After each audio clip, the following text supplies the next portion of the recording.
Hey everyone, this is Wally. And Annette. We're kind of out of balance right here. I think that it's taken us back some time because we haven't been live for a while. Can everybody hear us? Can everybody see us okay? Let us know in the comments. Make sure that everything is going okay here.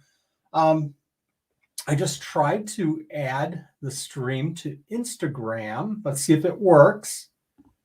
So we're going live, Nanette. So we are doing so many different things here. Yeah, it's one of those. We hear and see you. Does it sound okay? Loud and clear. Gambit Geckos. I'm waiting for you to grab that link and jump into the guest room, into the green room. So we're doing some different things here. We're going live with YouTube like we have before. We're going live with Facebook, which we do once in a while. Sometimes good, or sometimes we do, sometimes we don't. We're going live with Instagram, so we'll see how this goes. Hi, everyone. You want to say hi to everybody? We're doing all this right now. We're doing all of them. So I have like balls in the air right now juggling. Thanks for the warning. Like it matters. Like it matters that this is so different with Instagram. But I thought I'd give it a try. So I give it a try, and sure enough, a minute and a half before we go live, the mic, I moved it just like a hair, like one of my hairs, and I dropped the mic. It's crazy. Thanks, Frank. So do you want to let everybody know who's here? All right. I see Randa's here, Fishy Plumber's here, J Bug's here, Laura Taylor's here, Vance is here, Crazy Bugs and Pods is here, Philippe is here, Gambit Geckos, and you need to join us in the green room. Julie Moore, Frank is here, the tank. Who else is here? I'm trying to scan through quick. Julie Moore, I said. Yep, that's who we have. Wally and Nanette. Wally and Supreme Nanette. Gecko Vance is here. Illinois Valley Geckos is here. Holback. My link isn't working. Gambit's telling you. Oh, it should work. What we're going to do is I'm going to go ahead and grab this real quick, folks, if you don't mind. And I'm going to send that over to Tyson just to make sure he's got the most current link. Give me a second here, Tyson. Do a paste. Try it again. Try her again. Try that link. I just sent you a new link. How is everybody doing? It's wintertime. It's warmed up today. We were hoping to ship this week. We checked our shipping schedule for Sunday, and the temperatures were just a little bit too cold to ship. We take a lot of precautions when we do shipping, and that's because our performance with shipping, our numbers are really super, I feel super high, and that's because we really watch what we're doing. We've spent a lot of time with this. And then it warms up, this last couple of days so much that we might have been able to ship. No, it looks like maybe Monday. Fantastic holdback. I see Tyson. Tyson will be with you. Shelby will be with you in just a second. They got it. Okay. Yes. Maybe I sent the wrong link. I don't know. I'm glad it worked. That's one thing that worked today, at least. Because I didn't work. Yeah, it's been a rough day. What did you do today?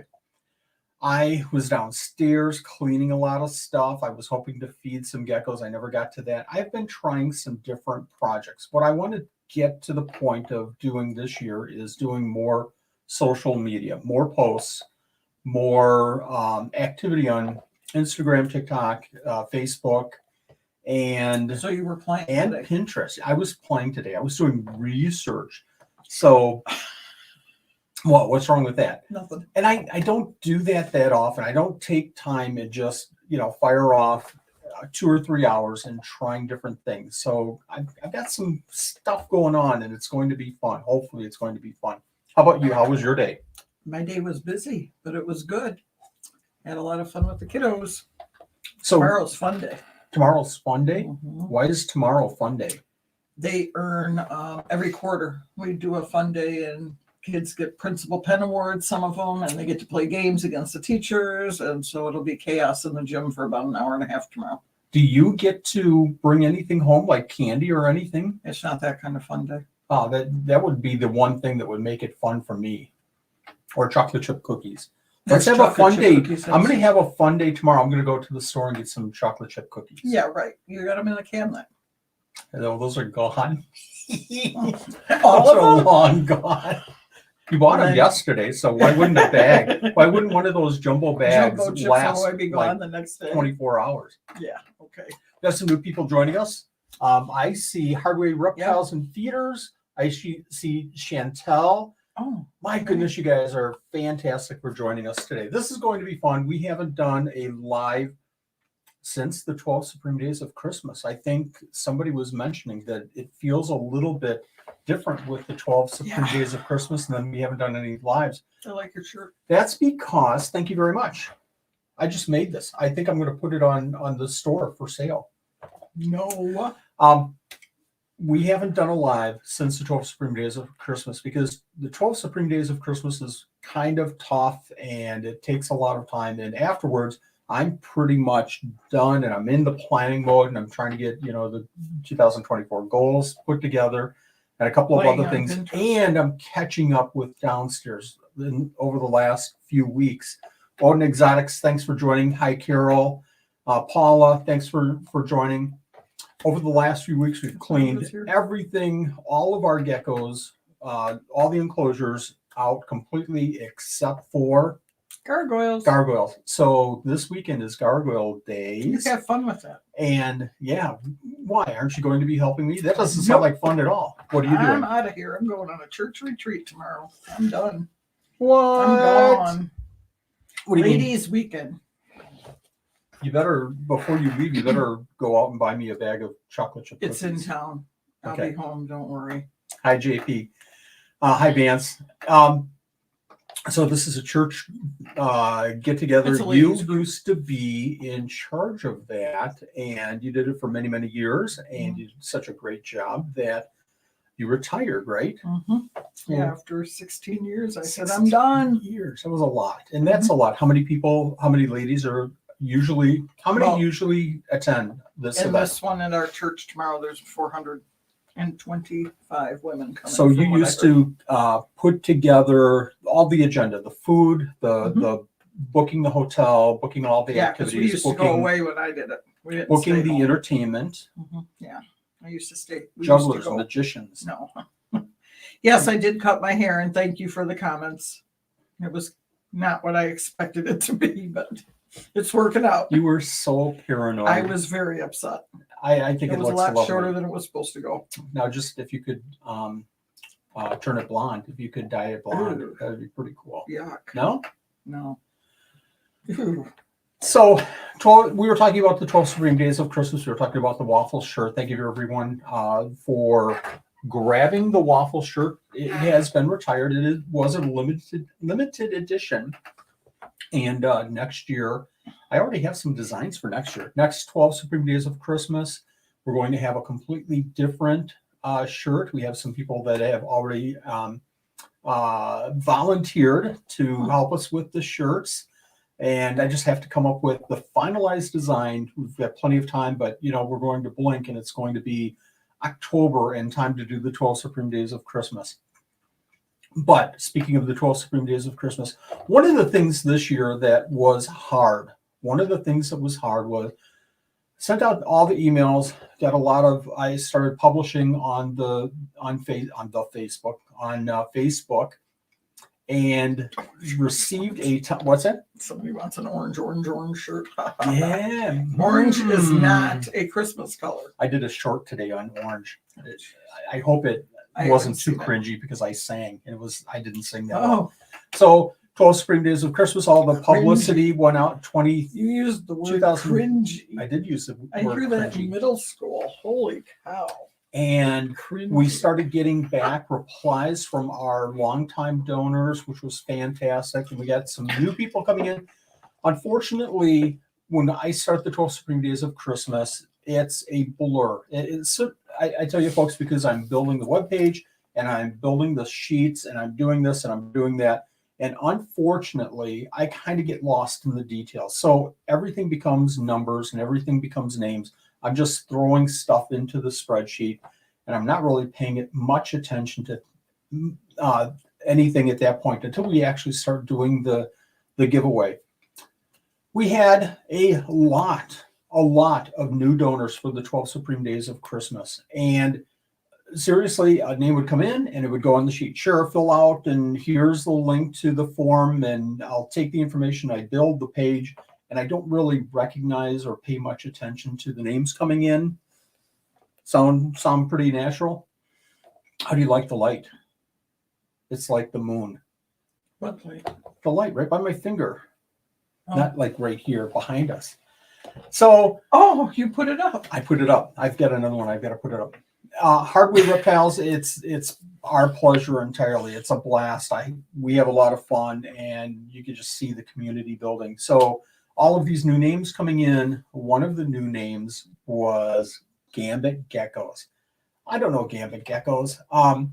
And unfortunately, at that time, it's just They're gonna leave. yeah, I know. You're I'm just yapping chatting and away. So I take the gifts and I add the spreadsheet, and I don't recognize people. Well, we got to know Tyson and Shelby through an interview. And the interview, I think, was supposed to take like 2 minutes, and it took like 2 hours. No, it didn't take 2 hours. It took a long time. And I felt like after we had talked, I wanted to sit with them and talk about their business, about their animals. What are you holding waffles for? They're asking for waffles. They said it's weird not looking for him. He's Put still waffles here. away. We're going to have to give waffles to the dog to tear waffles up again this year. So I just threw them in the we had garbage a can. wonderful, you did. We had a wonderful conversation with Tyson and Shelby, and it was a blast. I said, let's do this long form instead of this short form. So without further ado, Oh, you're going to let them talk. I'm going to let them talk. Let's introduce Tyson and Shelby. Can you hear Hi, me? Wally. Hi, Nanette. Hair looks great, by the way. Fantastic. Thank you. How are you guys doing? Good, good. How are you guys? Busy. How are you? Doing good. Good. Busy too. What keeps you guys busy? Tell us what keeps you guys busy, and tell us about Tyson and Shelby, non-reptile related too. We're both avid hunters, and outdoorsmen. I don't know. I work a full-time job plus keep the gecko rooms going, and we've got a huge isopod collection that keeps us busy on top of just over 200 species of tarantulas to feed. So the house is Dogs, always cats. busy. Did you 5 say? cats. Oh my 3 gosh! Did you dogs. say 200 tarantulas? Yeah.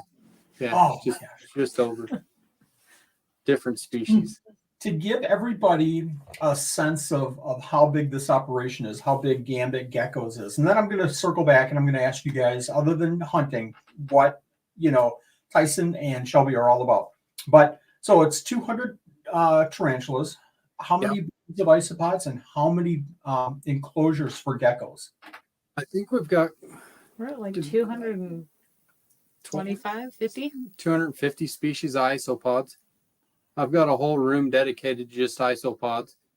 And then A whole room of we're geckos. setting about 9,700. right now just over about 115 geckos. I've got 7 breeding pairs that I'm breeding this year so far. And I've got a lot that I'm growing up and going to sell. I've got, I don't know, like a few hatchlings. I've got a few guards back there and more hatchlings over here. Go ahead. We've got 100 geckos in this room pretty close Oh my gosh! right now. And this is one room. You have another room for isopods, right? That's all isopods and my tarantulas and stuff are in that room. And then eventually this back, I've got another bedroom that I'm actually gonna move that into the pod room because I ran out of room in my pod room and turn that into that's gonna be my nursery room. I'm gonna turn that into my hatchling room. It sounds something like we do. Thanks a minute. It sounds like something we do where you expand one area, so you have to move and We don't do rearrange. that. And yeah, I get Yeah, the tape out and I start measuring, and And I that's leave. like, oh my gosh, here it yeah, comes. gone. start I building mean- shelves and putting cages up. And Yep, I'm gone. Yes. this So- used to be my daughter's room, so all of them did, but they all moved out and moved to Texas and stuff. So I took their rooms over and turned them into gecko rooms and isopod rooms. And You have to do that. You have to do that, or else it's a sin. It's just wrong to not waste take some space effort. if you're not It's using it. wasting space. Exactly. Tell us a little bit more about Tyson and Shelby outside of the geckos and tarantulas and isopods. We were married for 8 years. We've known each other. We met on Facebook, We met on Facebook. and we Really? just kind of hit it off from there. We were on the road with We lived in a Him. semi for 3 years 4 years. Yeah. Oh my God. over the road. And then once we got out of the off the road, we started our reptile collecting hobby, which has turned into an obsession at some point. And then we've been doing that for quite a few years. 5 years now, 5-6 years we've been doing reptiles. We did have ball pythons at one point, and then we got out of the ball pythons and moved into I've had crested geckos for 5 or 6 years. 5, 6 I've been years. getting into the cresties From the beginning. from the beginning. So, and then I've always been passionate about them. And I originally wanted to start breeding, but I wanted to learn more about them. So I started about 5 geckos I had it started with. My first gecko came from Fringe Morphs. Nice. And then I always tried to talk her into it. And she didn't buy her first gecko until like a year ago. Yeah. And after that, she kind of bought a bunch, but the isopods just kind of hand in hand went with bioactive enclosures because I have dart frogs and stuff like that too. But So we got into that, and then and then there was just so many neat ones we just couldn't quit buying them. But we spent a lot of time just hanging out, pretty much chilling and taking video care games. of our animals, playing Call of Duty. We do spend a lot of time playing Oh Call my of Duty. God. You both do? Oh Yeah. yeah, I had to when the PlayStation 5 come out, I had to buy 2 of them. I couldn't buy just one, so I had mine, and then 3 months later, I picked hers up, and we play in separate rooms and have headsets and yell at each other and have a ball. I mean, but Outstanding. Pretty simple. Is it the how do I phrase this? Is it the reptiles that pulled you out of driving the semi, or was that something else? okay, we decided we were going to build a house. And I decided if we were going to settle down and build a house, I wasn't going to drive truck anymore. So I quit that and I did drive local for about another year. And then we got the house built. And then I went out to the mine, and I've been out there as an equipment operator, crusher operator for the last 3 years now, Which gave us time for that. which gave us more time for our reptiles. And Then it just blossomed from there. It when we were took off. when we were in the truck, we had 4 ferrets in there with us on the road. Babe loves pets, so we've always had animals with us. Yes. But the dogs were a dog was too much being over the road, and then we had cats at home, but cats take care of themselves. They're probably one of the coolest pets in the world.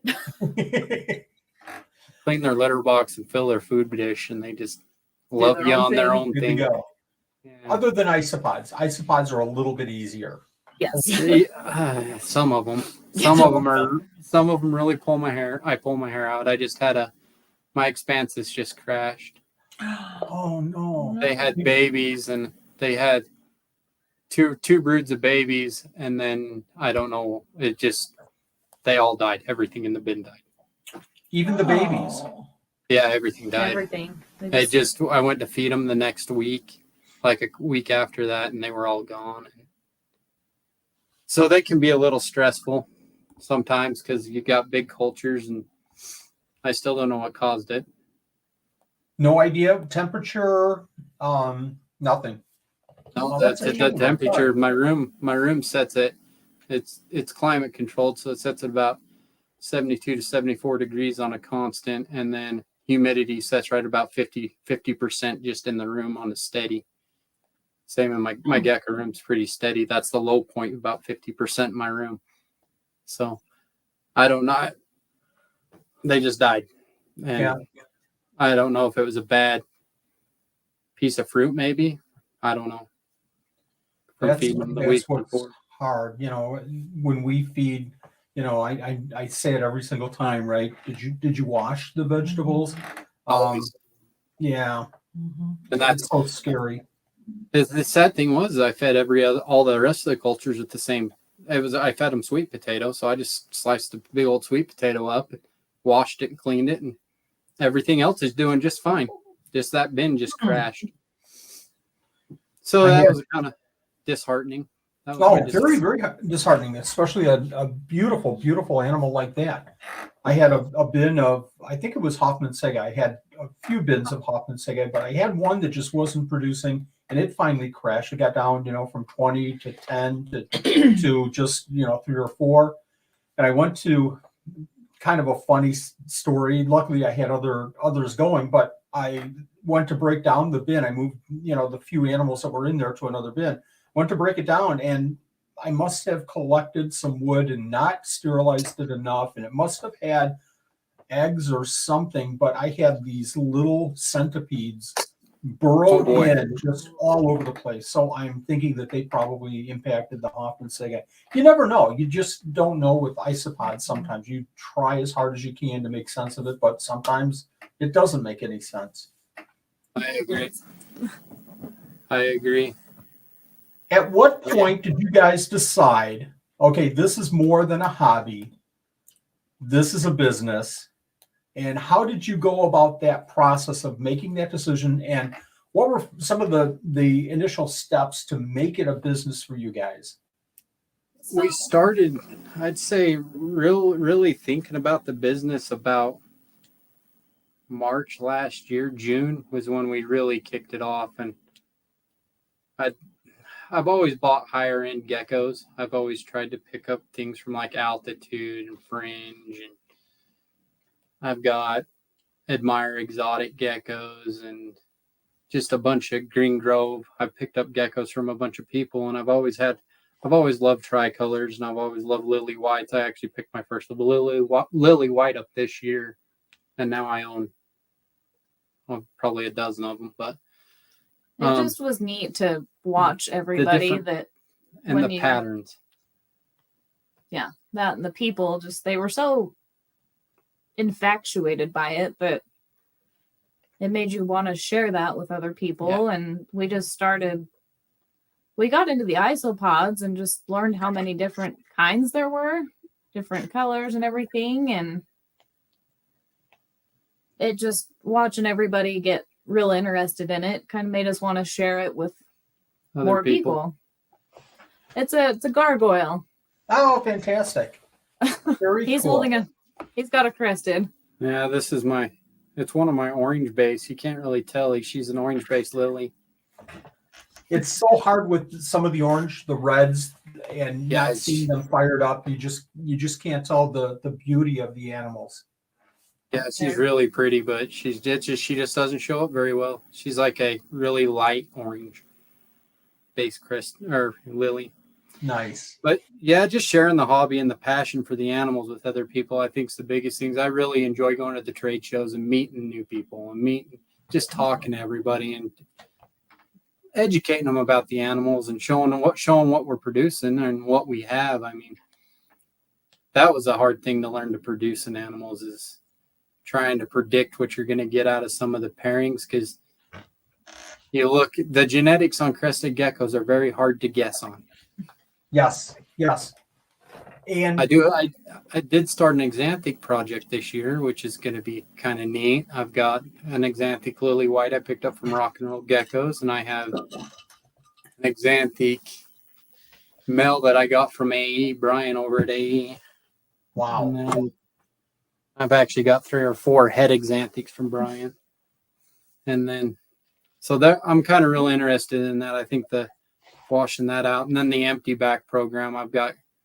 We've got a few empty backs, but they came from AC reptiles, and they're all really small. Okay. Right now, I think 5-6 grams are some of the bigger ones I've got right now. So I think Anthony has some of the better empty backs. I think, obviously Altitude and Dark Side Geckos Karen has some just beautiful animals. Agree.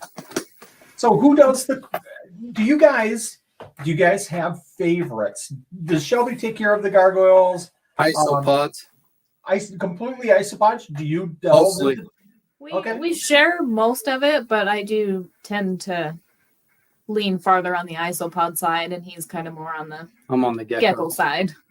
But we both do share. Yeah, these are my babies, most of them. So So when it comes time to feeding and misting and cleaning, who's doing the work? we share that responsibility. We usually help each other out anytime we're building bins or anything.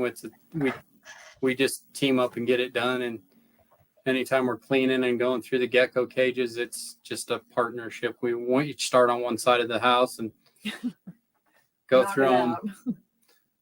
And then we're always looking at, I think the worst part's when we decide we're going to sex and weigh all the geckos, because that takes like a day in itself, but it's so much fun to learn what we got. Yes. I think building pairs is my roughest time, though. It takes me, when I'm sitting here looking at geckos and we're coming up on breeding season, my planning, I'll sit and argue with myself for hours. Like, I think these two are going to be really good together. Good head structure. We're going to get some nice, real extreme harlequins out of them, but good pattern. And then I'll argue with myself because I'll look at another gecko and I'm like, this one's better. But we've got a couple of good questions. I'm going to hold some of those questions for the end. Thank you, Cassandra, for the great questions. So do you ever second guess yourself? Do you go through that routine? So I'll do the same thing. I'll battle back and forth, but I'll take pictures and then I play with the pictures, in spreadsheets, of course, and I'll balance back and forth and I'll come up with my list and then I'll put them together. And then at that point, once I'm done with my spreadsheet and I start moving animals, I'm done. I don't second guess at all. For me, I just kind of release it and let it go. Do you guys kind of battle back and forth with that afterwards? I usually, when it comes to the pairing the geckos, I come in the room and I'll sit and I'll look at them all, I'll hold them all, and then I'll start looking at what I've got, what females are at their 45 gram weight where I want to pair them at, and what males I've got that are hit that 40 mark, and I feel comfortable that they're going to pair well. And then I start looking at them, and then sometimes I've got a lot of tricolors and a lot of extreme harlequins that are breeding, and I'm like, I will go back and forth on which one I'm putting where. And Shelby's doing a pattern dowel project, so I know that's not super. Not everybody loves them, but she is doing a pattern dowel project. She's fascinated by them. She really loves them, and as long as she's passionate about it, I feel like that's the road she needs to take. And so she does. I argue with myself more than she does. She's kind of got a lineup of what she's got set and what she wants to throw. She's got red bases and tricolor dowels and harlequin with dowel spots, and she's got super dowels and etc. So she's kind of got hers kind of lined out with what she wants to do. But mine, I'm always like, I've got so many lily white females. I'm like, who do I want to pair with this one to see what I'm going to come up with now? So now I've got my 100% het paired with she's a tricolor lily white. So I'm going to still throw het exanthics with the possibility of maybe getting a visual, but that's real rare. So I'm just going to plan on throwing hets with her this year.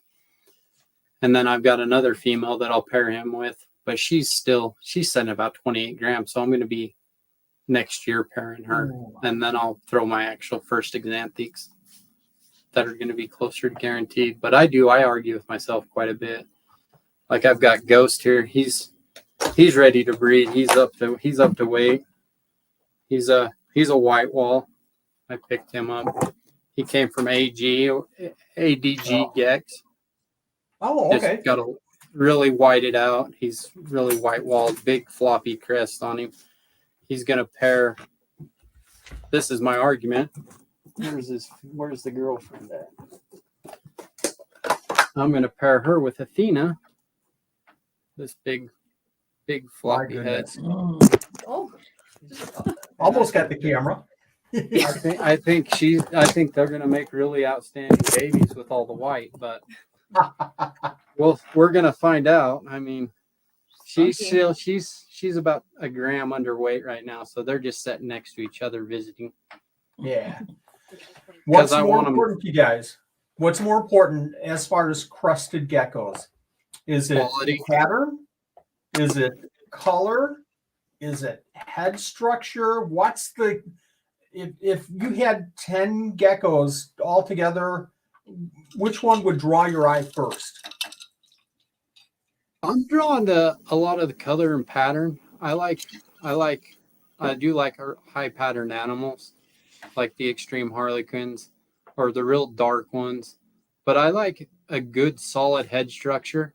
I like that furry gene where they get multiple crests, and that female actually is real furry. She's got 4 lines of crest going up her back, and she's got real furry on her side. So that's something that catches my eye. I like them to look like they're just real spiky and cool. And but pattern and head structure are probably my 2 biggest things. I like big floppy crests on crested geckos because I think they look neat. Shelby, how about yourself? I'd have to agree. I think for me, I work more of Dalmatians, whether it be just not patterned dals or patterned dals, but on the dals, I definitely like the big splotchy spots, like the big ink spots, and I definitely like real big, thick, dark spots. So it's what I'm doing is I've got 2 paired right now. It's a red base Mardi Gras dal female. She's paired with, I don't know what you would call him. He's kind of a funky guy. He's a red base. He's got some pattern on the side, but it's not like harlequin pattern. It's just Almost like he's dripped out. He's got portholes and just dripped to his bases. like really big oval portholes. But he's got real big floppy crests. They point down, and she's got not the best. So I'm hoping that the 2 will make great patterns, great colors with the good crests. He actually came from Flawless. Yeah. That gecko did. Nice. And Kitty came from A private breeder. down in St. George. Yeah. But sometimes during these reptile shows, you find something very, very different. It grabs your eye, and that's the way to go. We haven't left a reptile show with less animals than we took yet. So, and that isn't because we didn't sell them. It's because she buys more. Oh. Yay. Okay, so speaking of that, you're at a reptile show and you see this amazing crested gecko. Just, oh my gosh, look at that crested gecko. But you also see this rare isopod collection, and they're about the same price. Who makes the decision, and which one do you get? They're both going home. I'll go pick up the isopods, and he'll pick up the gecko. It's not gonna be if it's a culture that I don't have of isopods and she doesn't. We don't have in our collection yet. We're gonna buy them. We'll figure. And out if there's a crested gecko that is gonna fit in our breeding program, a real high quality male that I just can't live without, it's gonna go home because it's gonna better our structure and animals that we produce. And that's something I really look forward to. I try to produce the best animals I can. I don't want to muddy babies, and I don't want to produce just low quality pet quality. I mean, there's definitely some that come out that way and they get the market. I mean, that's with every pairing. You get your A, B, and C animals, and you just got to pick the ones that are going to be and where they are. And I have noticed that when we do shows, when we vend at shows, there's always other breeders that are willing to trade, and they're always interested in swapping either, whether that be like isopods for a gecko or gecko to gecko or supplies to geckos. Yeah, I traded Kitty. I had Mrs. Puff. She was like an 80-gram female. 86-gram female crested gecko, just big bone, burly, not fat. And I traded her for a couple with 5.0 last time we were at a show. And then we have some feeding dishes we like to use. They suction to their bug dishes. They suction to the side of the cage really good. They don't you've got to really want to get them off once you get them on. They're good suction cups. but they're supposed to be like an escape-proof bowl. We can drop the dubias in or the mealworms in when we're feeding bugs, and don't have to worry about them getting out all over the house. Because I do use a lot of totes. I love totes. I do stand mine vertical. I don't go horizontal with them, but I think that's just preference. I think there will be a point where that's going to have to change because I'm breeding so many geckos now. But Are those plastic totes that you're talking about? yeah, Yeah. my whole wall, like the ones behind me, I use a lot of those. Those are like juvenile cages. This one's for about a 20 to 25 gram animal, and then I use the 64s for my breeding totes. Okay. If you see them. Oh, sure, okay, sure. I see how you use it now. Yeah, and I just stamp them up. I love doing the totes because them crescents really like to have a lot of climbing area. Yeah. I like to be able to punch the holes through them and just hang vines. And if I want to hang a piece of cork bark on the back, I just run a couple screws into the cork bark, and it stays good. They're much easier to Much decorate. easier to decorate. I don't use a lot of substrate in my females bins because I've actually watched enough of Wally's videos and everybody coming together and talking about that. Your females you can't put in substrate because they'll bury your eggs. You'll never get them. So I like to run them on paper towels, any of my breeding setups, and then all my males are in bioactive enclosures, 18 by 18 by 24. So There you go. Or- There you go. I've got a couple that are quite a bit bigger than that. I don't even know. I think they're like 18 by 24 by 32 or something like that. Like 30, I think. Or 30, yeah, that we bought. I wouldn't buy those again. I don't recommend them. They're not bad for the price, They're but they're garbage. just not very accessible. Yeah. If you're Yeah. handy and you can modify them, then they're awesome. But I'm going to come back to the enclosures in just a second. I don't want to miss Kasaka. What shows do you guys do? What shows? We're doing we will be at the Wasatch Reptile Expo in Salt Lake City this year, both spring and fall. We'll be at the Reptilian Nation in Salt Lake City at the Mountain America Credit Union thing. That's coming up in March, and then it'll be again in I think September, October. We do both of those shows. We're gonna try to do a couple of the show me shows like up in Boise. They do one in Farmington, Utah, and then they're doing I think there's one down in Phoenix, Arizona that we're going to try to do this year. Oh, And then wow. one in Clark, Nevada. And if I can get into Reptilian Nation Denver, I'm going to try to hit that one also. And then I really want to do the Super Show in California, more or less for the experience, but Yeah. long drive. it's a long drive. But it's going to be fun. How many hours?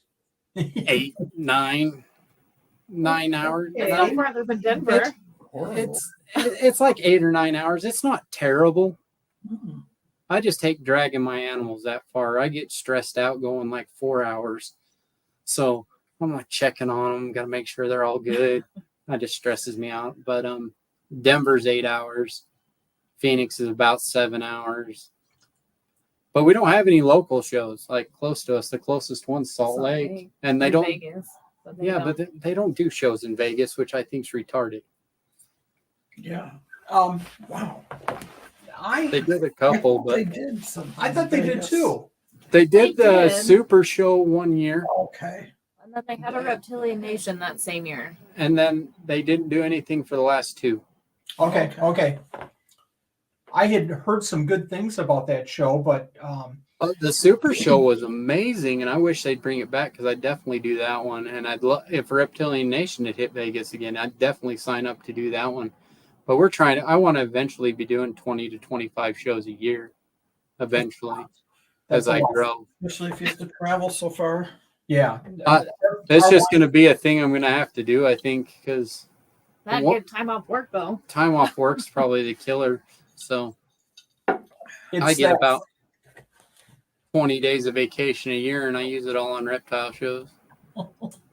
what I found personally is it's not so much the Friday planning, Saturday planning, Sunday. Home Sunday. It's the Monday. The Monday is the killer because all the tubs that have to be cleaned and moving animals and record Putting keeping and away. putting away. Yeah, I agree.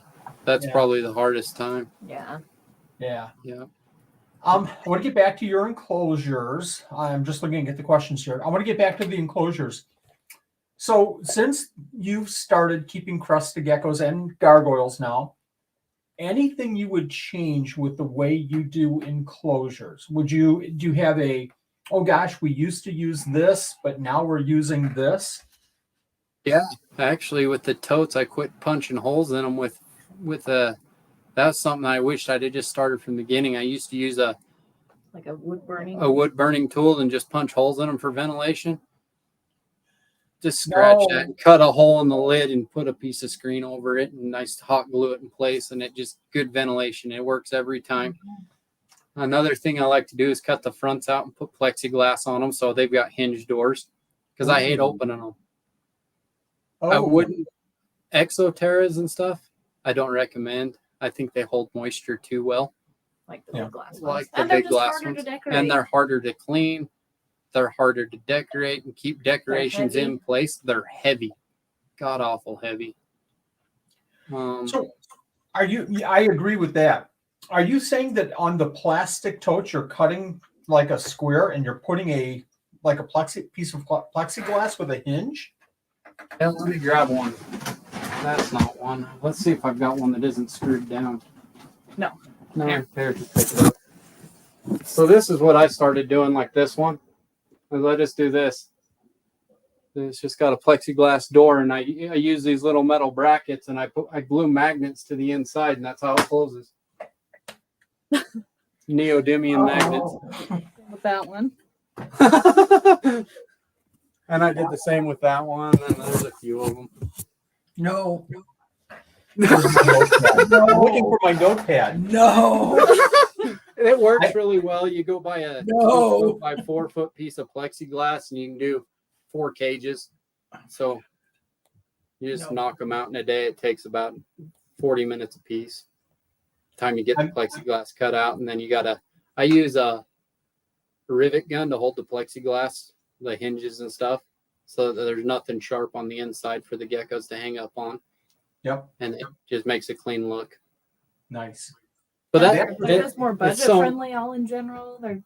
I can put one together for like $30 and done. It's better than a $200. You're $200 into an 18 by 18 by 24 anymore without anything in it. They look better, the glass ones do, but I feel like you could just add so much more into the totes.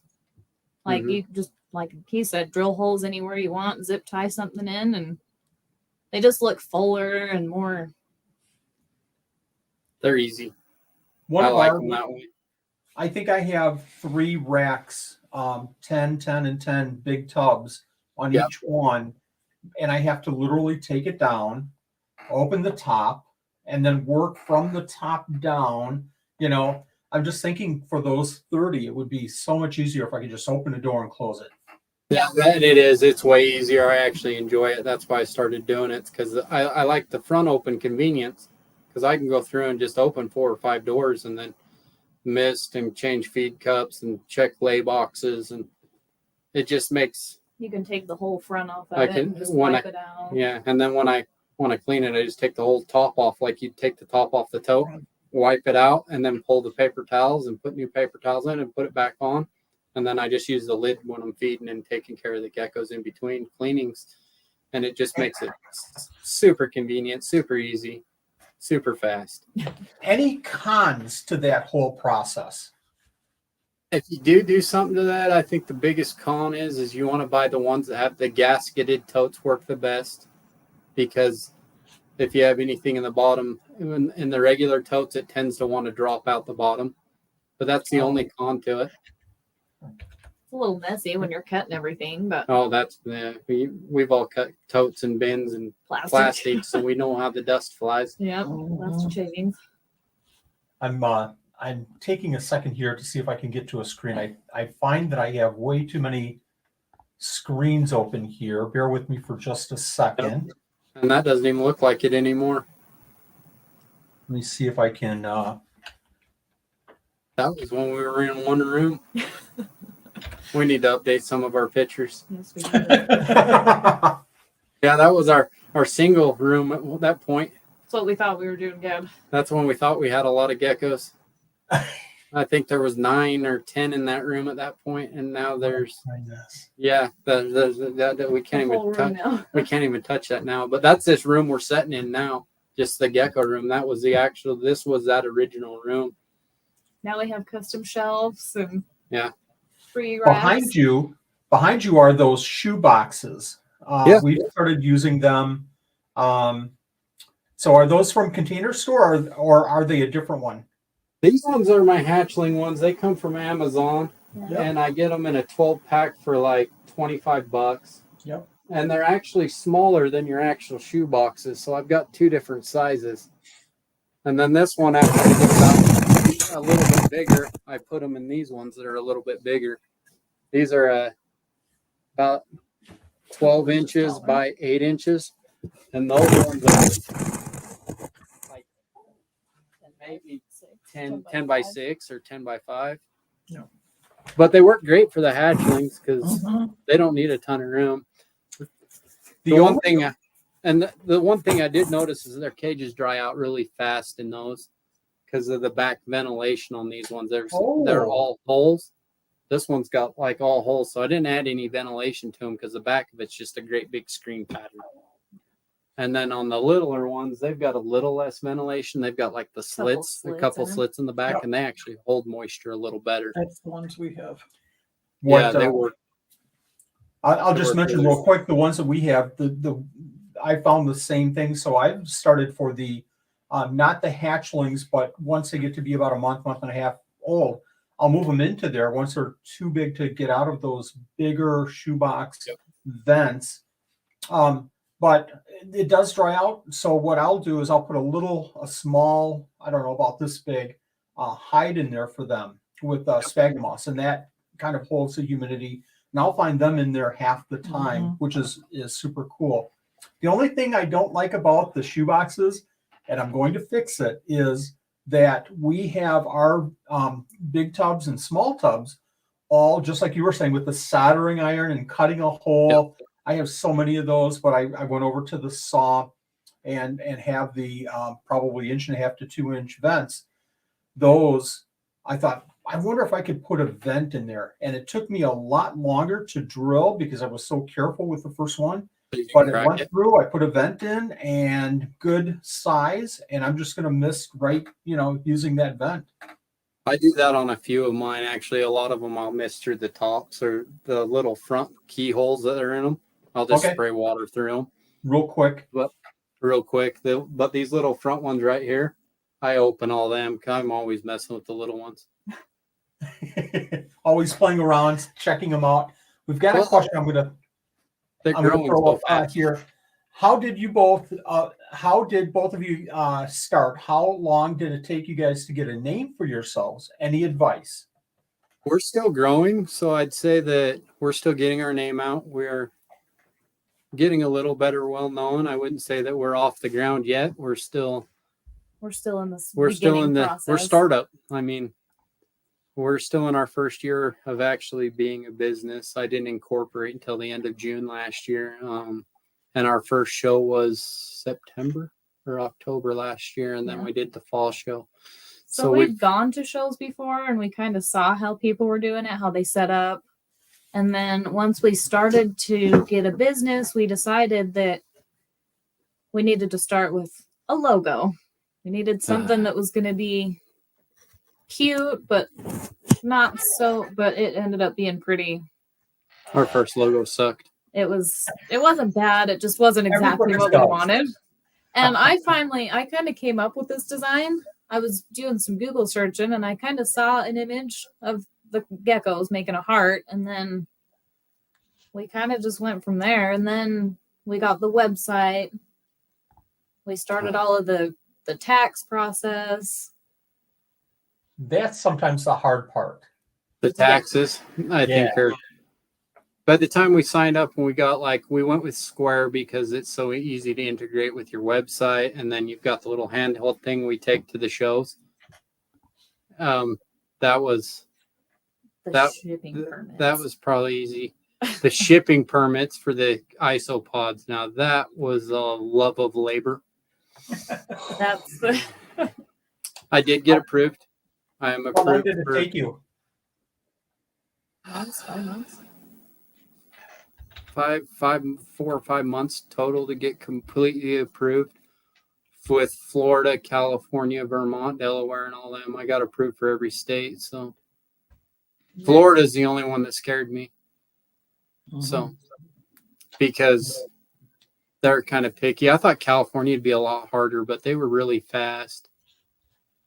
But as far as just getting your name out there, I think the best way is just to make a Facebook page, interact with the groups. There's some chats on there from the groups that you can kind of start working with other people, and just I think we all kind of help each other out. And I think If we don't have something, we can recommend somebody else or vice versa.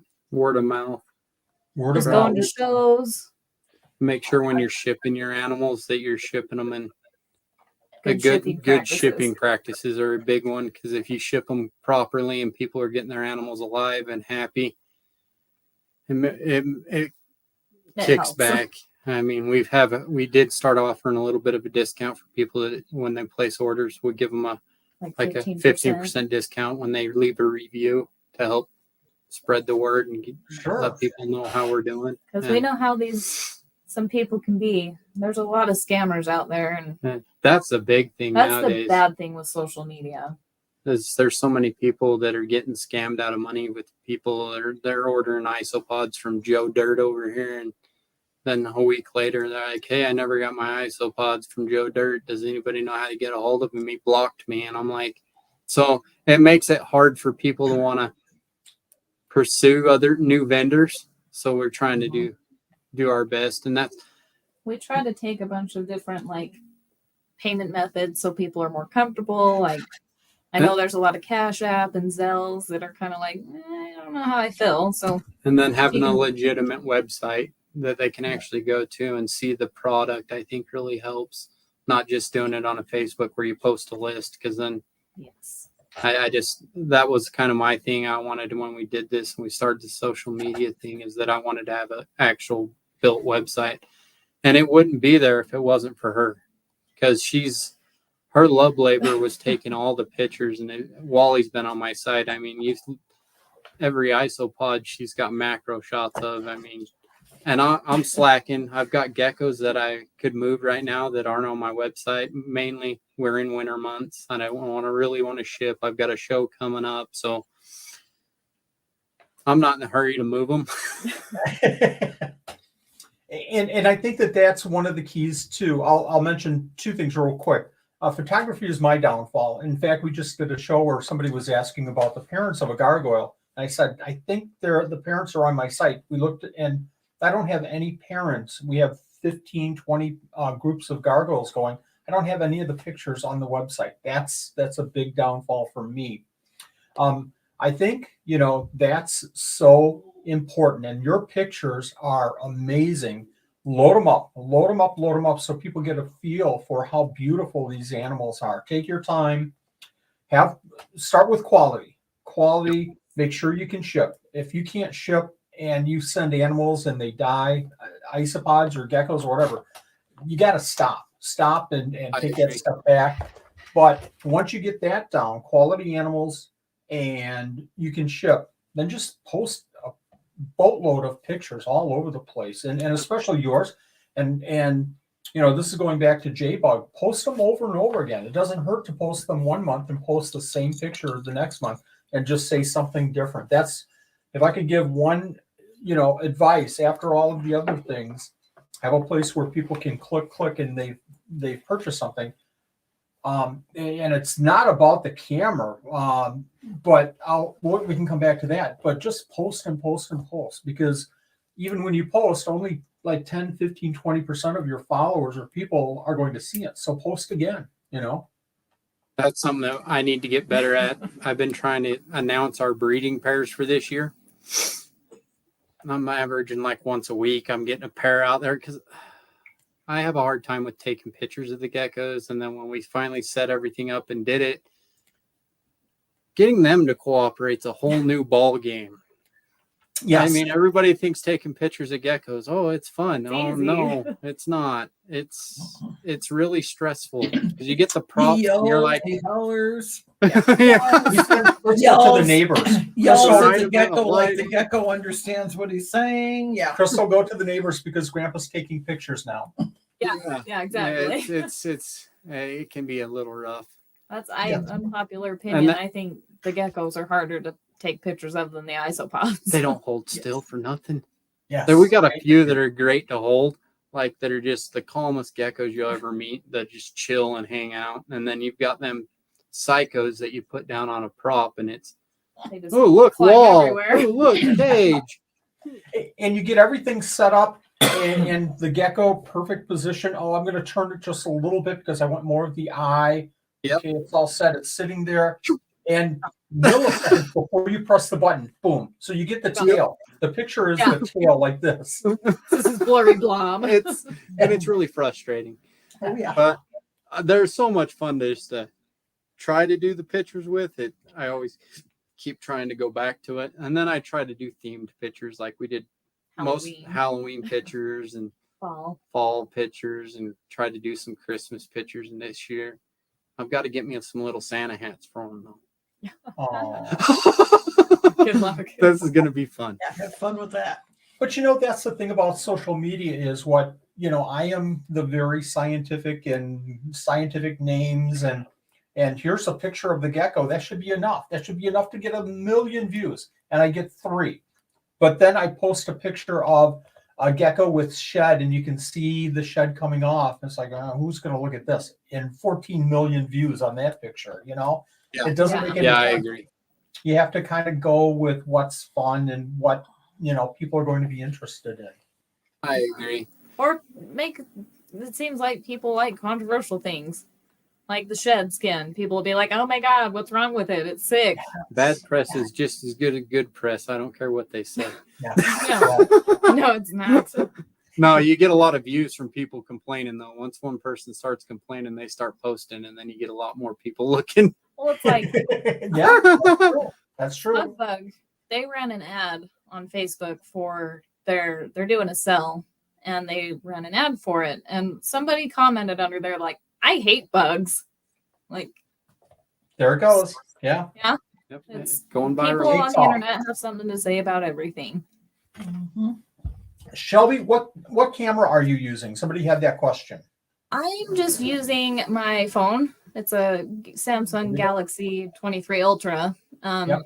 For the isopods, I'm using a 25 She's power got an macro lens. Apex You got macro lens kit that I bought for her, and it's got the light, the backlight, and everything for it. It's like a 25 millimeter It's a or 25 magnification. magnification And it's just like a big wide triangle. lens, wide macro lens is what it is. Yeah. And then you can kind of play around on the Galaxies. They have like 5 different camera lenses. So some people have figured out how to do macro photography just from that camera lens alone. But I've found the clarity on it kind of is best at like 3 magnification plus your macro lens. So she's actually shooting at about 75 magnification. And we zoom. It is amazing. Okay. Sweet. I'll have to check it out. As what I do is I don't actually take individual pictures of them. I run a video.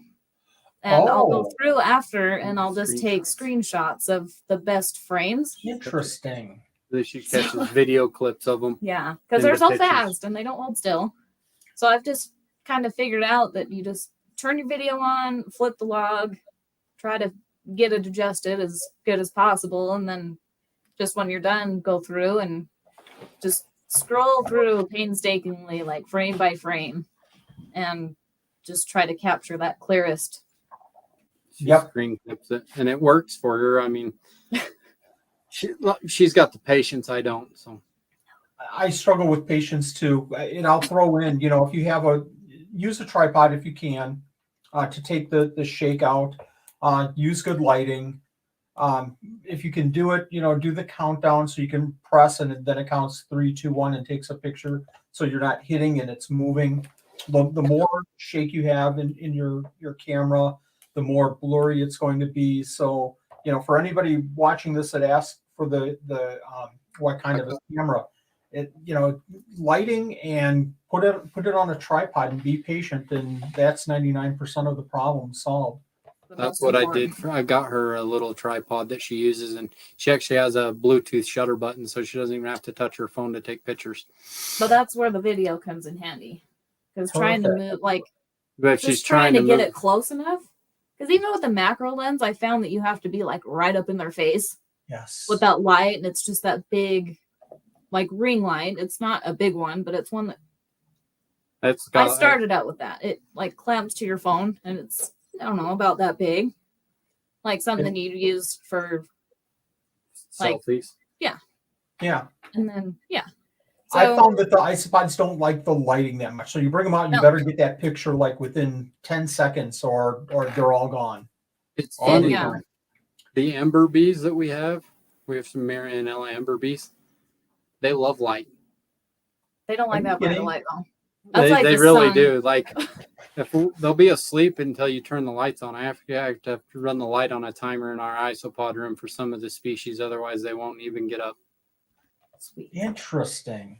I'm going to go back to the shows real quick. You started doing shows. J-Bug was asking a little bit about starting a business and everything. Give us a couple of pointers that you learned after you started doing your very first show to where you're at right now.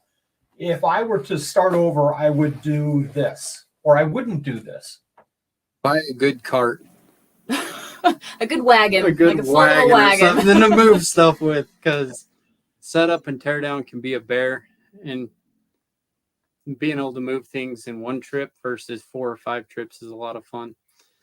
Get a big banner. Go spend money on a good banner. And good tablecloths. Get your logo on them and get your numbers and contact information on your banner. Yeah, business cards seem very important. Stickers. Buy stickers. People like stickers. And they don't even have to be your stickers. Just buy reptile stickers, throw them in a bowl. And you'll put have so free many on people coming to your table just for you stickers. Put free on them stickers and it'll draw a crowd. People, and then they'll look while they're there. And then you start making sales. And then one thing we figured out, our first show, the first day of our first show, we had the isopods in these little shoebox things. And we just had taken pictures and taped them to the front so people could look at the pictures. And we could. And then they could be like, well, I want that. You could open the door and grab the cup. It's a bad idea. But our second day, we just kind of sat them out on the table so people could actually just look at them. Nice, and that seems to help a lot. And now our second show, we improved a ton. We got different packing containers. They're flats. They're just more open, clear. 4 ounces with they have a hinged lid on them that's really clear. And we just laid those out on the table. And then I took my pictures and I printed out pictures of the species that we had for sale there. And we put the species name of them and the price and laid them in front of each container. And people really like that because they could look at the pictures and then they still could see in the isopods in the totes and pick them up and look at them. Good lighting at the shows. Make sure you have a good light. You want to make sure you can light your table up really well. And remember to take them. Yeah. That's one thing I do is I have a whole packing list. I'm like, check this, make sure we have everything. Too, but somehow I missed a couple things this last round. It still happens. It happens. It always happens. It's got to be something. Yes. We've got one of those big rolly toolboxes with it has the big compartment and then it has 3 on top of it that you can put stuff in. And I use that to put our lights in and tablecloths and what else do we put in? Paper towels, bags, stickers, misters, all that stuff. Just show essentials. Gosh. Then I'll get home and I'll decide I want something out of the totes. I'll be looking for a pen. Put pens, papers, all that stuff, receipts, all that stuff in there. Then don't take it out. Don't Yes. just don't If you touch do, it. replace it. It doesn't matter how much you think you need that stuff. Yes. You don't You take don't it out. need it. Just leave it there. It's packed. Do an inventory on it real quick. Like we did inventory we're getting ready for a show in March. We did it a couple weeks ago because we're getting ready for the show. If we need to order any supplies with our logos on it, we need to get that done, stuff like that. So we did our inventory now. So we know what's in the bins. We know what's good. We had to order and what's coming. And when it comes, it'll go right in the bin and we just won't touch it again. Done. That way. And your banner I think your banners get a good high quality banner. Don't cheap out on it. And we went with a huge banner. It's a 8x10, 6x8. 6x10 or 8. I Yeah, think it's a 6x8. it's huge. And then we bought our tablecloths from the same company. Make And- sure you take care of them, fold them, and when you're doing your banner, you want to roll it up and keep it in a piece of a Like PVC box it would be came really in, good, or or- the box, something to protect it so that when you're traveling, it doesn't get crinkled, it doesn't wrinkle, because Mhm. they are printed and they will ruin themselves in travel.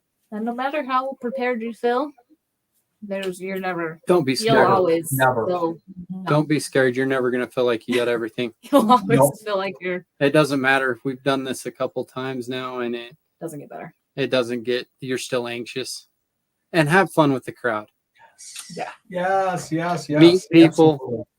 I do giveaways every time we're at a show. We do giveaways. With the first one, I gave away a crested gecko. We gave away some isopods, Sure. a T-shirt, stuff like that. We just do little giveaways at the table, but interact with everybody.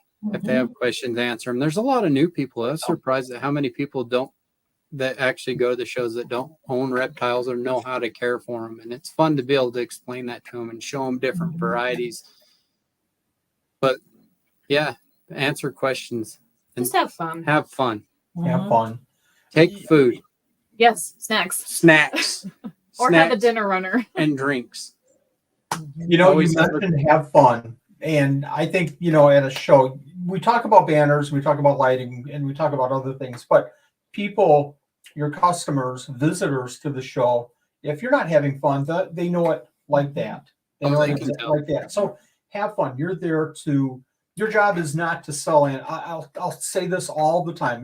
Your job there for 8 hours or 6 hours or however long you're at the show is not to sell animals. It's to get people interested and show your passion.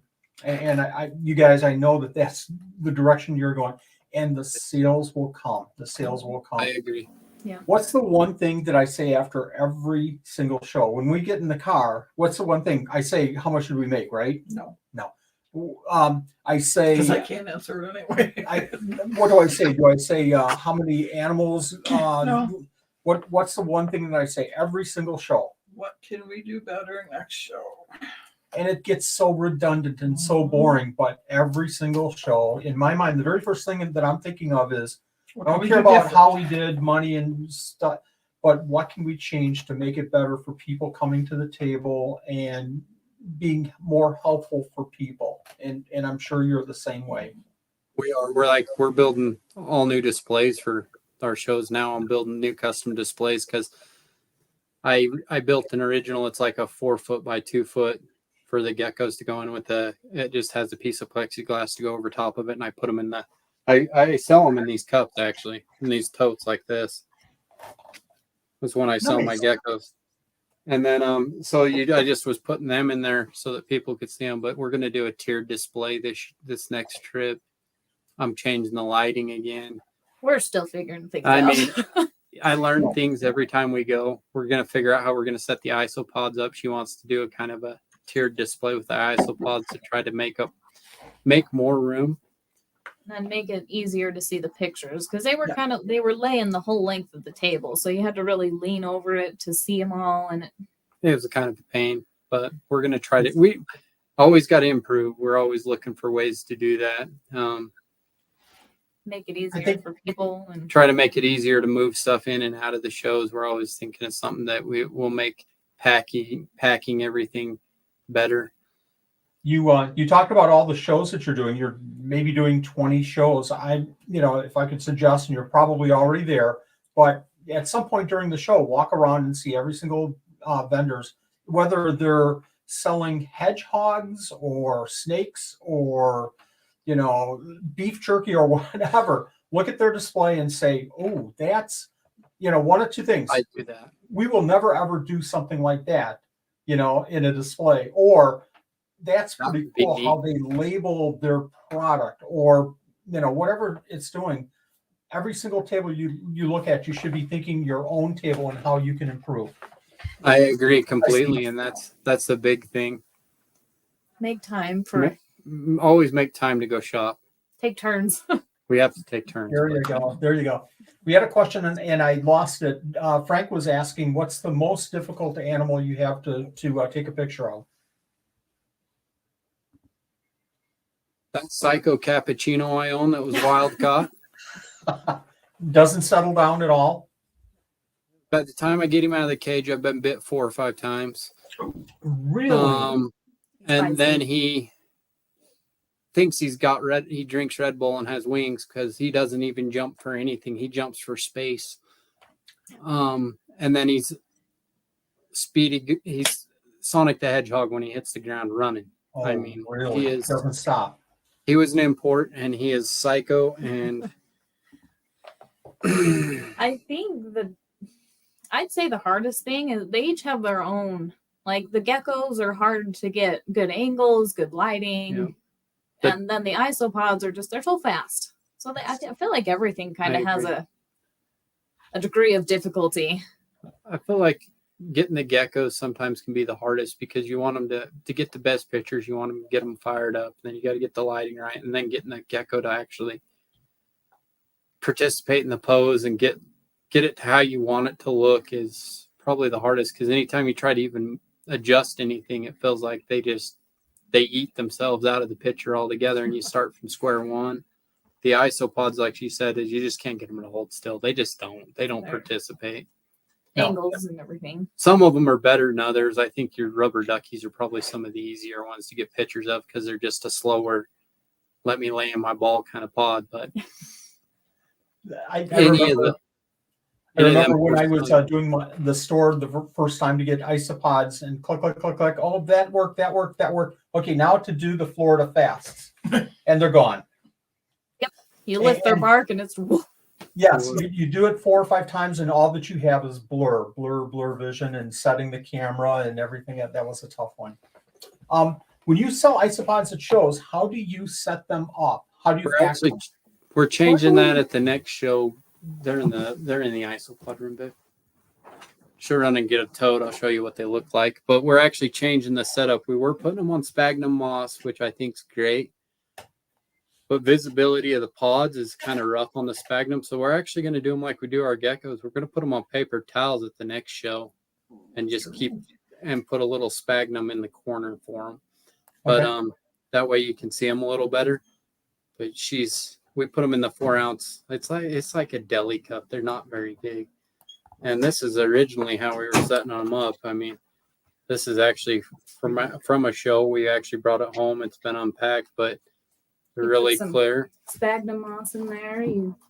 We put a couple pieces of leaves and a little piece of like sweet potato in there for them to munch on.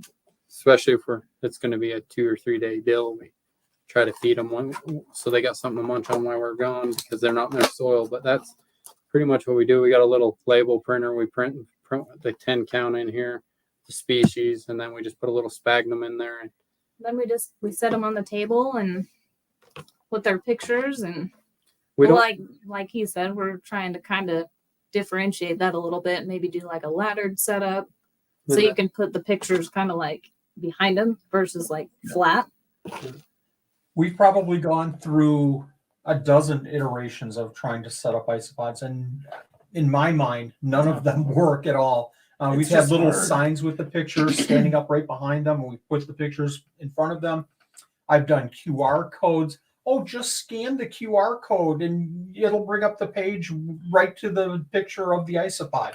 and a person, I'm not going to We scan did the it. poster QR. board. We did a big like poster. of them. We've gone through so many. It's hard. It's very This- hard. And that's one thing we're going to try to do instead of the sphagnum in our next show. We're going to actually put paper towel in here so that the pods will run around on be more visible, and then just add a piece of sphagnum in there for moisture content, maybe a leaf or two, or something so that people can actually see the species being active and whatnot. I know some of my species, like the white sharks, are going to throw a fit because they can't dig, but At least those, though, you can flip the cup over and kind of see them like congregating at the bottom. But some of them easy. just, yeah. Not So easy. we're still playing figuring with it. out. I mean, And there you go. Just always innovating and trying different things. I think we just got too much product on some of our tables sometimes, but And That I is think hard. every show is different. The Yeah. crowds. the crowds all change show to show. Like some shows, it's like we'll go to a show and it's all about one day it's all gecko people, and then the next day it's all your pod people, and then your supply people. But it changes show to show. You really see a difference. Like I noticed that with the Wasatch. I think the Wasatch was a lot more knowledgeable people came through. People that had been in the industry a little while, they came through and they knew what isopods they wanted, what species they're actually keeping, etc. like that. So that was kind of, it just changes. It varies everywhere you go. I do see. And you're hitting on a key point there that, again, I say over and over again, sorry for saying it again, but the more diverse you are, you're doing crested, you're doing gargoyles, you're doing isopods, maybe supplies, all over the place. And I know that, you have so much table space, but you get a crowd that's looking for crested geckos, you have them. You get a crowd that's not looking for crested geckos, but they're looking for isopods, you have them. So sometimes, you're here with this one and next show you're down here, but this one goes up. You always have something that you have potential to sell. And I think that that's so important for doing reptile shows, especially. We started making our own substrate, Yep. flake soil.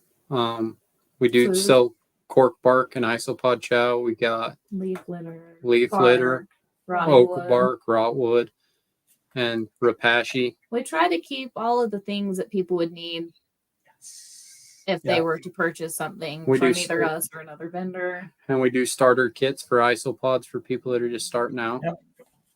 And, What's been one of our biggest sellers this last 6 months? The isopod setups. The isopod setups. And what else? I'm trying to think. The bags of the bags bags of of leaves. leaves. Oh, good Lord. Yeah. What? Yeah. Leaves? Yeah. But you can get leaves out in and we sell 20 bags of leaves every single show. Well, we had that one guy come in this last show and he bought me out. He said, "How many do you have?" And I told him, he goes, "I'll take them all." And I'm like, "Oh, okay." That's crazy. So, kind of think through what people, just like you said, just what people need. We're getting on in the stream, and I don't want to miss, we've got some questions here, but I do want to ask you guys, I don't know if you ever saw the show Sherman and Peabody, the Wayback Machine. This is a long time ago, but let's call it Back to the Future. Okay, Marty McFly, we're going to put you in the what was the car? I can't think of the name of the car now. DeLorean. We're going to put you guys, both of you, in a DeLorean, and we're going to go forward to the year 2029. Where is Gambit Geckos in 5 years? Did I do the math right? 2029. Huge. I This don't is want why to. you don't do the show totals. I'd like to be kind of where we're at, just maybe a few more isopod species for diversity. But I don't want to get so big that it's just so much. I'm kind of comfortable with the size of it, but I want to set it up. I want to eventually, I can see me doing a few more shows a year, and then I want to build a gecko lab out back.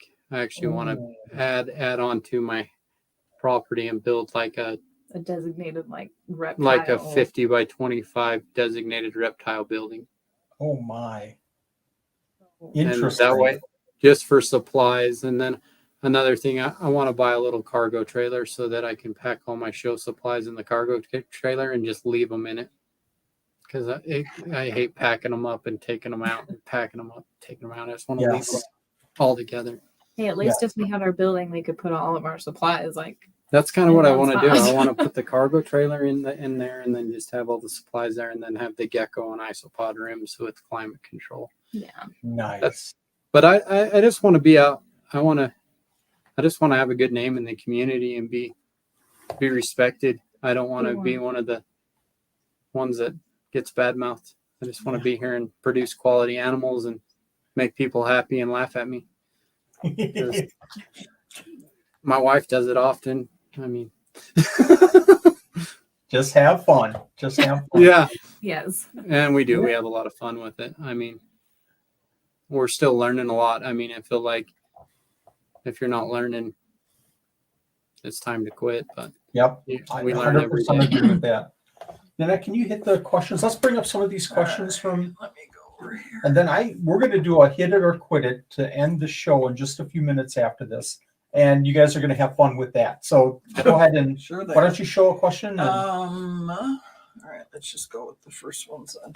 Gambit. What is some of the advice that you would give to others? Much. There's so much advice. It depends on what kind of like aspect, I guess. If you're looking for just doing keeping, or if you're looking to start, or if you're, I guess it's all. My biggest thing is just have fun with it. You just have fun. Don't make it a job. Yeah. Yes. Don't make Just it so much that it's no fun anymore. make sure you're happy, you're having fun, and And you kind of brought that up as I was talking about 5 years from now, and you kept it more, down to earth.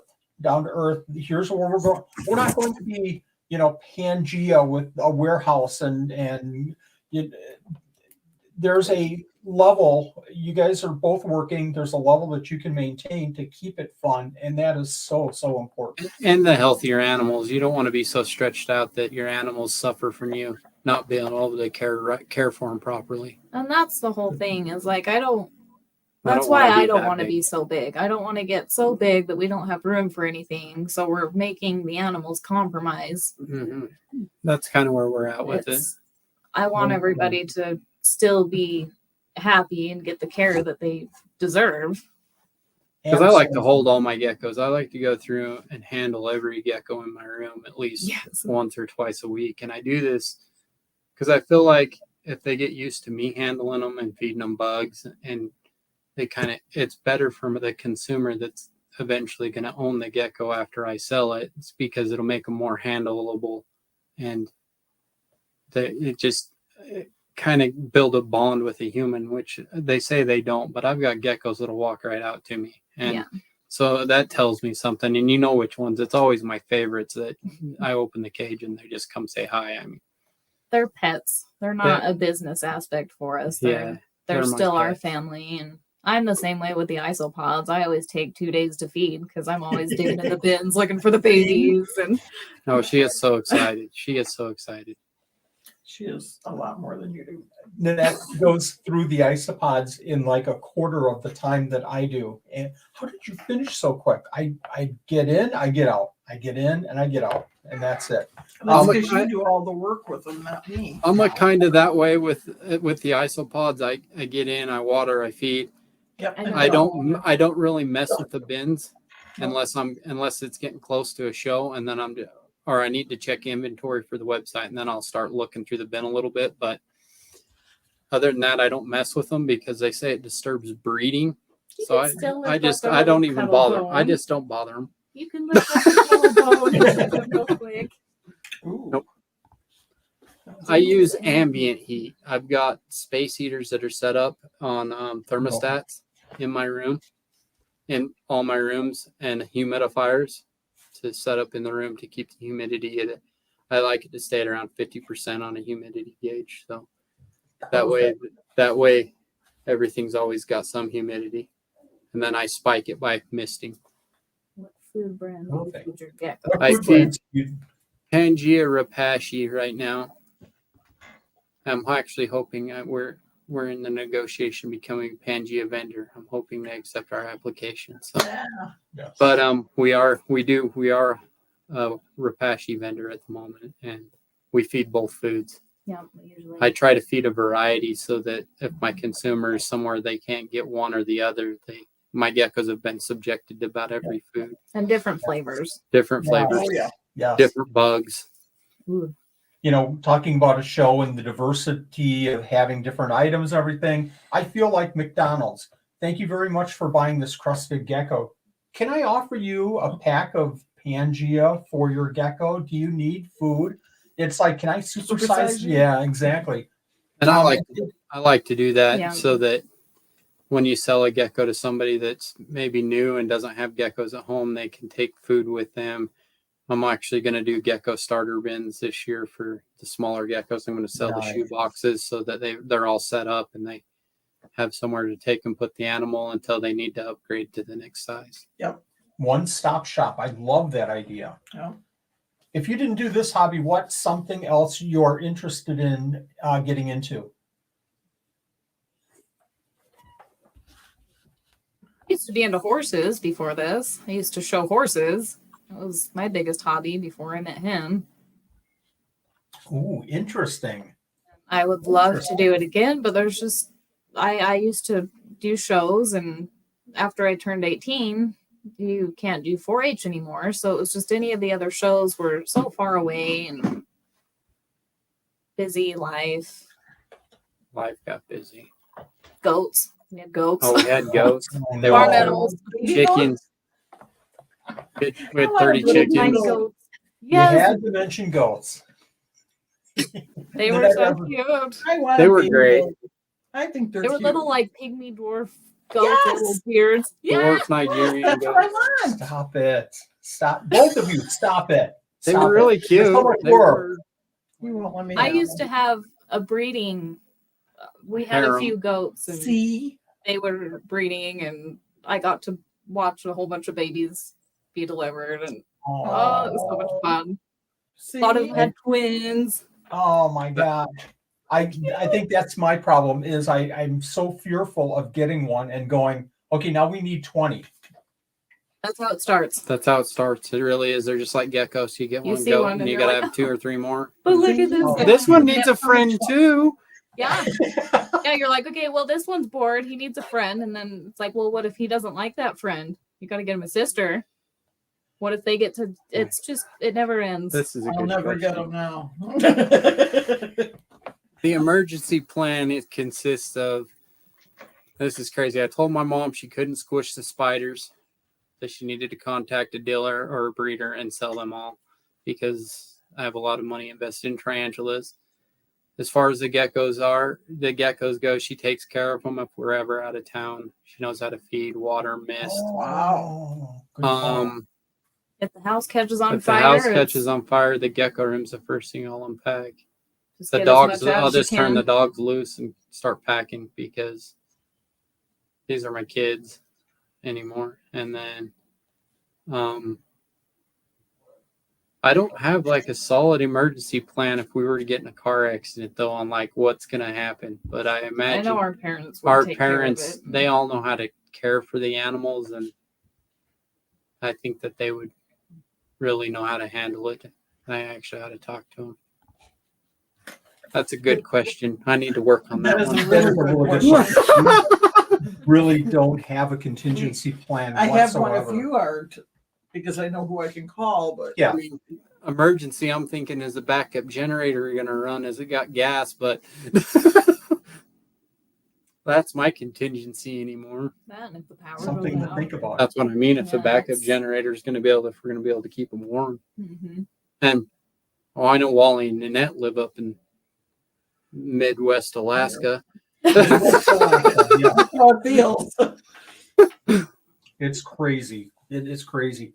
I actually spent some time up there in St. Cloud, Minnesota, Oh, okay. in the nice. middle of winter. Mhm. And Very I got to nice. find out what ice storms were and what it was to walk out to your car, and it was just a sheet of ice, and Can't open your door. you can't open your doors, and Mhm. so If- I understand the pain. We if did anybody- actually. if anybody in the South is watching this, the best explanation I possibly have is watch Fargo when he goes out to his car and he has to clean his windshield, because you start out slow and then you just go nuts and you're just banging and doing nothing at all, and then you stop and then you go and then you start all over again. That's what it's like in Wisconsin. We actually hauled a lot of cheese and stuff out that way, surprisingly. So Wow, interesting. Goat cheese, I'm sure. When you were doing I don't goat. know. We hauled Maybe a little cheese bit from of everything. California. Oh my. And they Sure. would go to Fillmore. They would cut the cheese, and we'd end up hauling it to Wisconsin and then bring cheese and back bring from cheese Wisconsin. back from Wisconsin to or Fillmore Ohio or Ohio. Yeah, Mm-hmm. the cheese, made no sense. chocolate Yeah. cheese in Wisconsin's the stuff. Different cheeses, yeah. That's Where crazy. are they located? I missed it. Where are you guys? People You're in are Utah, asking. right? You're in Utah. We're in Beaver, Utah. Yeah, little small Utah. town. That's what I thought. Somebody was just asking, and I said, "Yeah, I think so." I have to ask, before we get into our hit it and quit it last segment here, I have to ask, do you know Russ Wilson from Aquarimax Pets by chance? I Shelby don't know saying him yes. personally, but he did vend for the first day at the Wasatch Expo. He's like one of the nicest guys in the hobby. He's such an impact to my beginning isopod keeping, and he's just such a huge, in my mind, one of the most important people in the invertebrate and the whole hobby. So Yeah. if you get a chance, sit down and talk to him sometimes. He's just such a great person. very knowledgeable too, and all of his YouTube videos are Yeah. his accent too. It's just how he pronounces the species that cracks me up. Yes. Yes. So I'll watch one of his videos and he'll pronounce, I'm trying to think of one of his Italian names or something that he'll do. And then, I've got to remember to, and then I just, revert back to my bad way of saying things. It's Yeah. I'm terrible. complicated. I'm terrible at them. I mix when it comes down to the spiders. I mix their names up, and there's just so many. Same with the Can't isopods. Can't imagine. All right, we're going to play some hit it or quit it. Now, here's the rules, and we try to stick with these rules, and it fails. I don't know if you've ever seen this segment. It fails every single time. It's The not rule we, it's you that can't follow. so we're going to try to keep this on the right path this time. Is that your New Hit Year's it or quit it means resolution? that I ask a question, you guys Here's have resolution. that's my number one resolution. I'll write it down right now. So your job is to answer the question in like a word or two. You can't do the big Long explanation. answers. Hit it or quit it. Let's real quick. Okay, their very first one. Shelby, what's your favorite food? Or carbs in general. Pizza? Tyson, what's your favorite food?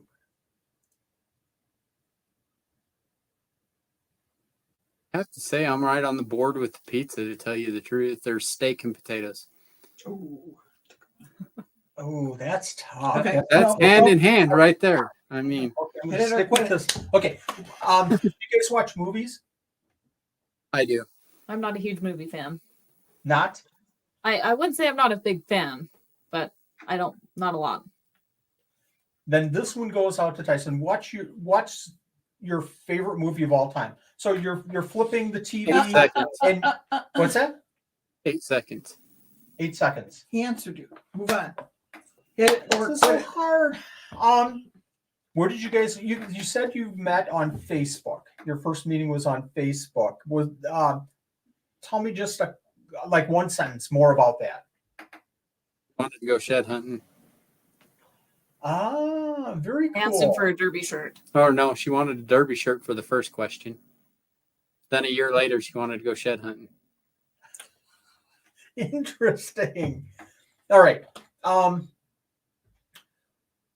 When you sit down in the evening, when you finally have a break, who gets the remote? Always me. When you jump in the car, who gets control of the radio station? Her. Interesting. Mhm. Crickets, a blessing or a curse?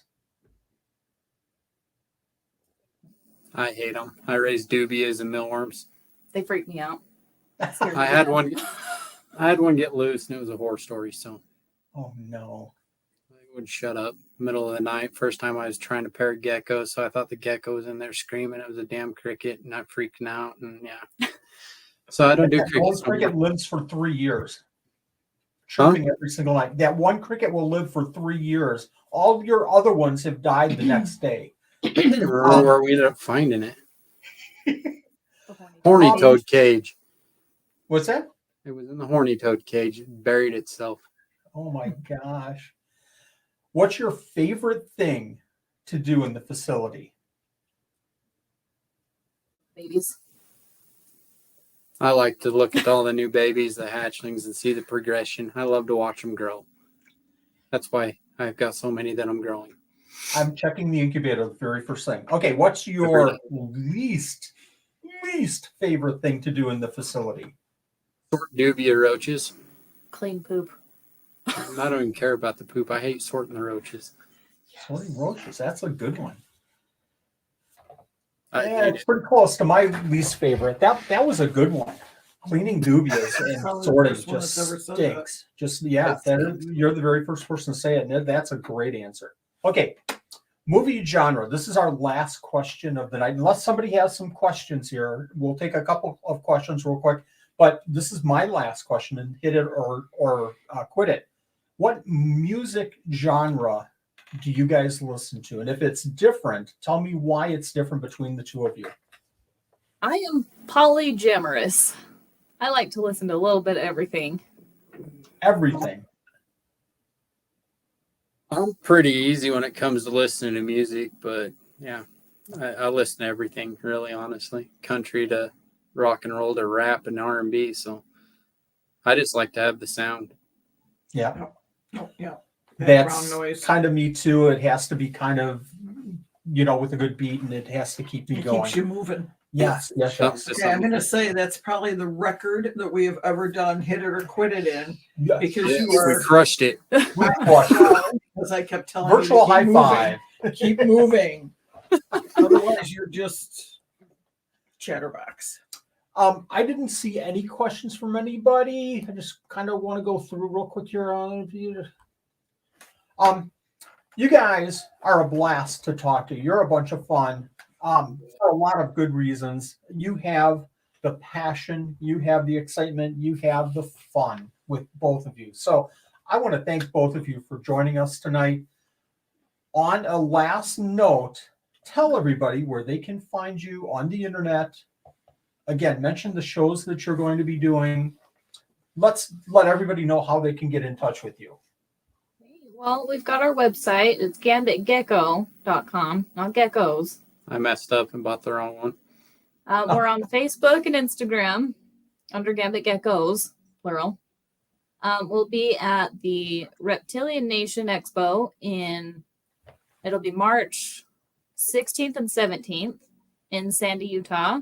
And then we will be at the Wasatch Reptile Expo May 4th and 5th, or 5th and 6th. I think it's 5th and 6th. It's that weekend. It's like the first weekend of May. And then hopefully we will be back at both of those shows in the fall when they announce those dates.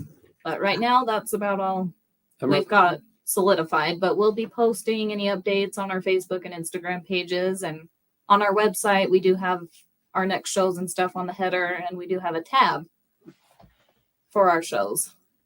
Outstanding. Folks, if you're in the chat right now, there's still a lot of people in the chat. Go out and support Gambit Geckos by following them on Instagram, liking their page on Facebook. Go to a show if you're in the area and say hi. Just say hi and talk to these wonderful people. You guys are the base of this wonderful, wonderful community that we're in. I want to thank you once again, first of all, for donating to the 12 Supreme Days of Christmas. We will be there this year. Appreciated.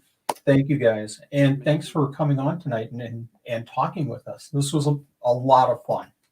Thanks for having us. Thanks for having us.